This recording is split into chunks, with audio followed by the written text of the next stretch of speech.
നമസ്കാരം. കാലിക്കറ്റ് സർവകലാശാല 2022-24 വർഷത്തേക്കുള്ള M.Ed അഡ്മിഷനായി അപേക്ഷ ക്ഷണിച്ചിരിക്കുന്നു. അപ്പോൾ അപേക്ഷിക്കുന്നതിന് മുമ്പായി എന്തൊക്കെ കാര്യങ്ങൾ ശ്രദ്ധിക്കേണ്ടതുണ്ട് എന്നുള്ളതാണ് ഈ വീഡിയോയിലൂടെ പരിചയപ്പെടുത്തുന്നത്. എന്തൊക്കെ കാര്യങ്ങളാണ് ശ്രദ്ധിക്കേണ്ടത് അല്ലെങ്കിൽ ഓർമ്മ വെക്കേണ്ടത് എന്നുള്ളതാണ്.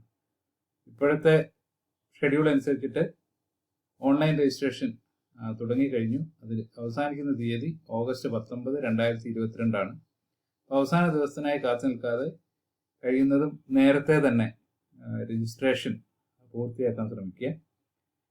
അതേപോലെ തന്നെ രജിസ്ട്രേഷൻ നടത്തുമ്പോൾ ലഭിക്കുന്ന ക്യാപ് ID, സെക്യൂരിറ്റി കോഡ് ഇതൊക്കെ സൂക്ഷിച്ച് വെക്കുക.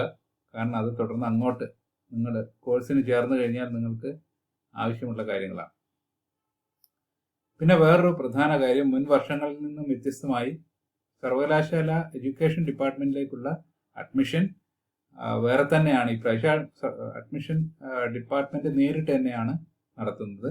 റാങ്ക് ലിസ്റ്റിൽ നിന്ന് ഡിപ്പാർട്ട്മെന്റ് നടത്തുന്നതാണ്. ഡയറക്ടറേറ്റിന്റെ ഭാഗത്തു നിന്നുള്ള ഡിപ്പാർട്ട്മെന്റിലേക്കുള്ള അലോട്ട്മെന്റ് ഉണ്ടാവില്ല. നമ്മൾ കാണുന്നത് ഡയറക്ടറേറ്റ് ഓഫ് അഡ്മിഷൻ വെബ്സൈറ്റിന്റെ M.Ed അഡ്മിഷനായിട്ടുള്ള പേജാണ്. മെയിൻ പേജിൽ നിന്നും ആ പേജിലേക്ക് വന്നതാണ്. ഈ പേജിൽ വരുമ്പോൾ നമുക്കതിലെ നോട്ടിഫിക്കേഷൻ കാണാം, പ്രോസ്പെക്ടസ് കാണാം, പ്രസ് റിലീസ്, അപ്ലൈ നൗ.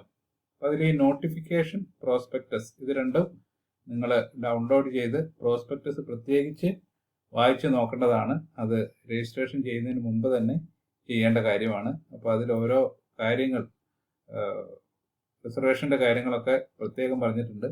അപ്പോൾ അതൊക്കെ കൃത്യമായി വായിച്ച് നോക്കിയതിന് ശേഷം വേണം ഈ അപ്ലൈ നൗ ക്ലിക്ക് ചെയ്തിട്ട് ആപ്ലിക്കേഷനിലേക്ക് പോകാൻ വേണ്ടി. ഇനിയിപ്പോൾ ഈ അപ്ലൈ നൗ നമ്മൾ ക്ലിക്ക് ചെയ്ത് കഴിഞ്ഞാൽ ഇവിടെ നമുക്ക് ഇൻസ്ട്രക്ഷൻസ് കാണാൻ പറ്റും. ആ ഇൻസ്ട്രക്ഷൻസ് ആദ്യം തന്നെ കൃത്യമായി വായിച്ചു നോക്കുക. അതായത് നമ്മൾ ആ ഒരു രജിസ്ട്രേഷൻ പ്രോസസ്സിലേക്ക് കടക്കുന്നതിന് മുമ്പായി ആദ്യമായി വേണ്ടത് 40 KB സൈസിൽ 150x200 മെഷർമെന്റിലുള്ള JPEG ഫോമാറ്റിലുള്ള ഒരു ഫോട്ടോ. അപ്പോൾ ആ ഫോട്ടോ ആദ്യം റീസൈസ് ചെയ്ത് വെക്കുക എന്നുള്ളതാണ് ആദ്യത്തെ കാര്യം. പിന്നെ ഒരു മൊബൈൽ നമ്പർ, ഒപ്പം ഒരു ഇമെയിൽ ID, ഇത് രണ്ടും നിർബന്ധമായിട്ടും വേണ്ടതാണ്. അപ്പോൾ എന്തൊക്കെ കാര്യങ്ങൾ വേണം ഓൺലൈൻ രജിസ്ട്രേഷന്, അതിൻ്റെ സ്റ്റെപ്പുകൾ ഒക്കെ ഇൻസ്ട്രക്ഷനിൽ പറഞ്ഞിട്ടുണ്ട്. അതൊക്കെ വായിച്ച് നോക്കിയതിന് ശേഷം മാത്രം രജിസ്ട്രേഷൻ പ്രോസസ്സിലേക്ക് കടക്കുക. ഇതിൽ ഒന്നാമത്തെ സ്റ്റെപ്പ് എന്ന് പറയുന്നത് മൊബൈൽ നമ്പർ വെരിഫിക്കേഷനാണ്.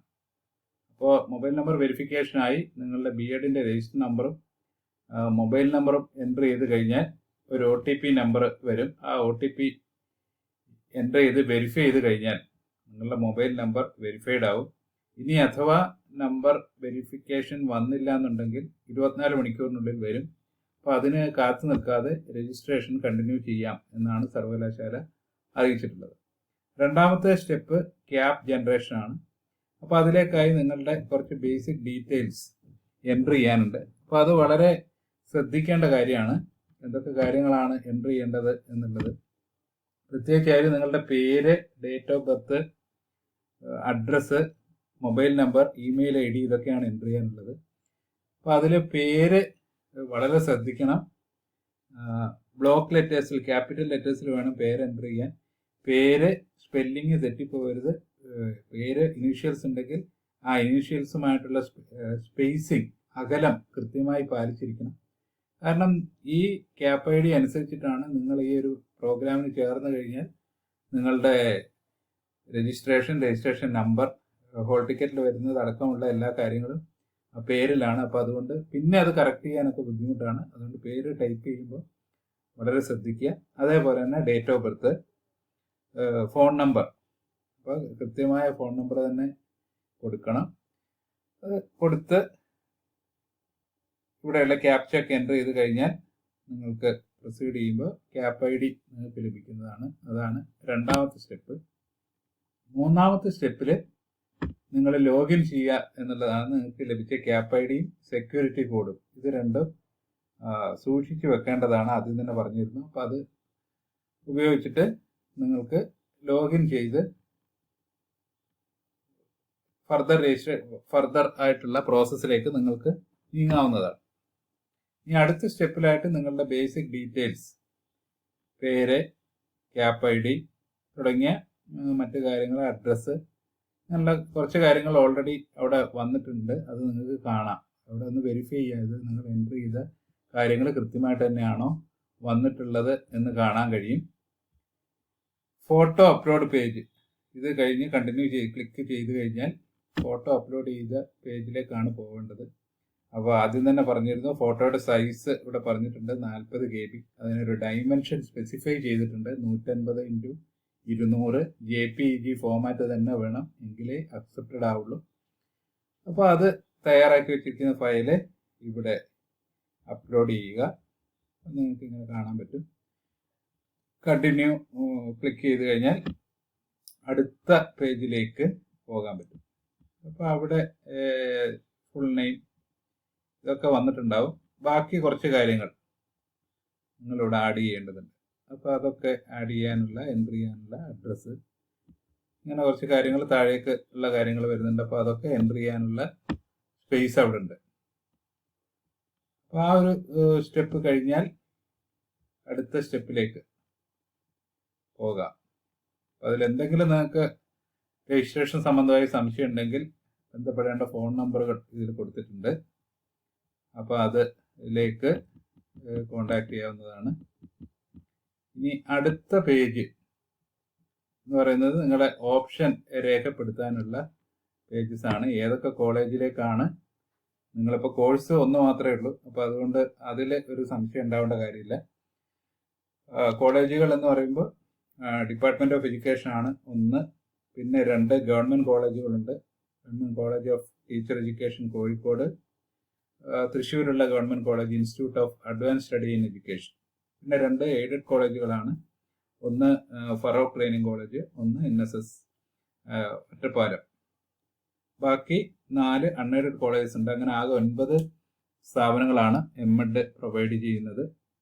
അപ്പോൾ അതിൽ ഡിപ്പാർട്ട്മെന്റിലേക്ക് ഉള്ള അഡ്മിഷൻ ഡിപ്പാർട്ട്മെന്റ് നേരിട്ടാണ് നടത്തുന്നത്. നിങ്ങൾ അപ്ലൈ ചെയ്യേണ്ടത് ഈ പ്രോസസ്സിൽ കൂടെ തന്നെയാണ്. അപ്പോൾ ആ ഡിപ്പാർട്ട്മെന്റിലേക്ക് ഓപ്ഷൻ കൊടുക്കുന്ന കുട്ടികൾക്ക് മാത്രമായിരിക്കും ഡിപ്പാർട്ട്മെന്റിന് കിട്ടുന്ന റാങ്ക് ലിസ്റ്റിൽ നിന്ന് അഡ്മിഷൻ നടക്കുക. അപ്പോൾ അവിടെ ചേർന്ന് കഴിഞ്ഞിട്ട് മറ്റൊരു കോളേജിലേക്ക് മാറാനൊക്കെ മുൻകാലങ്ങളിൽ സാധിക്കുകയായിരുന്നു. അപ്പോൾ ആ ഒരു പ്രൊവിഷൻ ഈ അഡ്മിഷനോടുകൂടി ഈ അഡ്മിഷനിൽ ഇല്ല.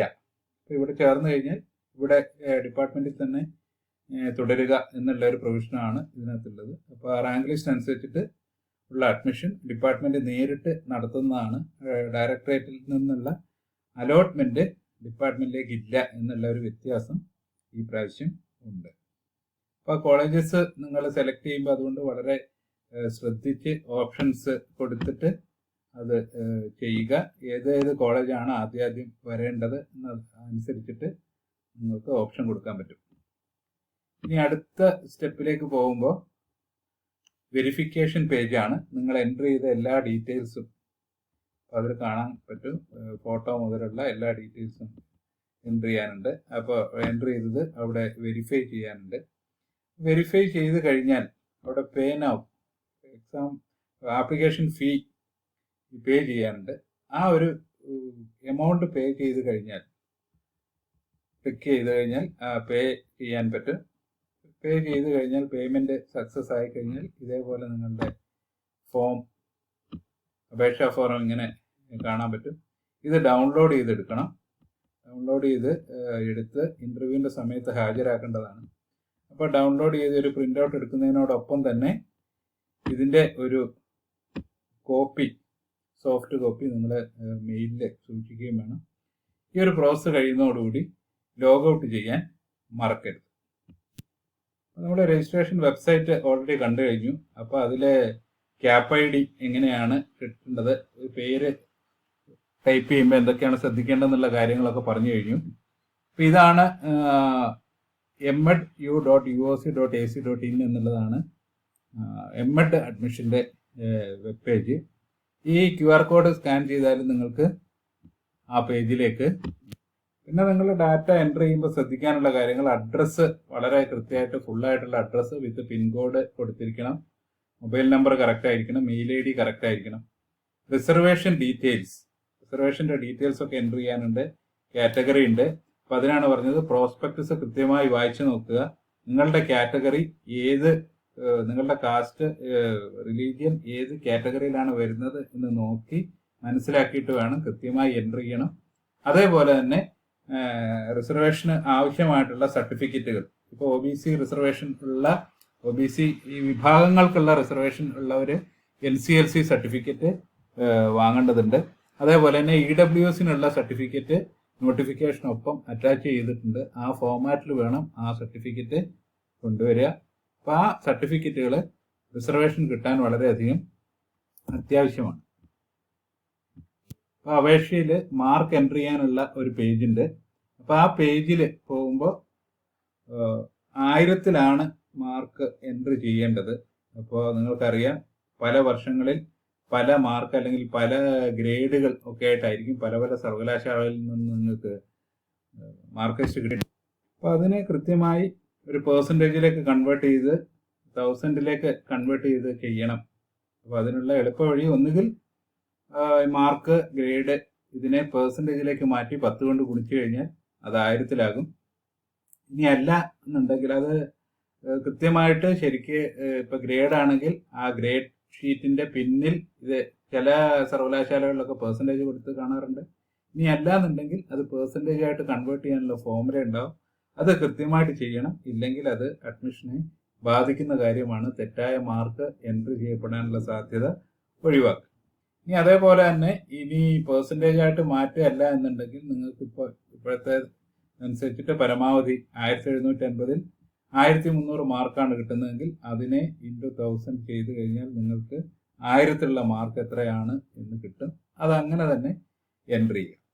അതുപോലെ PGക്ക് വെയിറ്റേജ് ഉണ്ട്. അതായത് കൺസേൺഡ് PG ആണെങ്കിൽ നിങ്ങളുടെ B.Edന്റെ ഓപ്ഷണൽ സബ്ജക്റ്റിന്റെ അതേ വിഷയത്തിലുള്ള PGക്കാണ് weightage. First class with distinction ആണെങ്കിൽ, അതായത് ഡിസ്റ്റിങ്ഷൻ ഉണ്ടെങ്കിൽ 15 മാർക്ക്, ഫസ്റ്റ് ക്ലാസ്സിന് 10 മാർക്ക്, സെക്കൻഡ് ക്ലാസ്സിന് 5 മാർക്ക്, തേർഡ് ക്ലാസ്സിന് 3 മാർക്ക്, അങ്ങനെയാണ് വെയിറ്റേജ്. അപ്പോൾ അത് നോക്കി മനസ്സിലാക്കിയിട്ട് അതനുസരിച്ചിട്ട് എൻട്രി ചെയ്യുക. അതേപോലെ സെയിം യൂണിവേഴ്സിറ്റിയിൽ നിന്ന് B.Ed പൂർത്തിയാക്കിയവർക്ക് 15 മാർക്കുണ്ട്.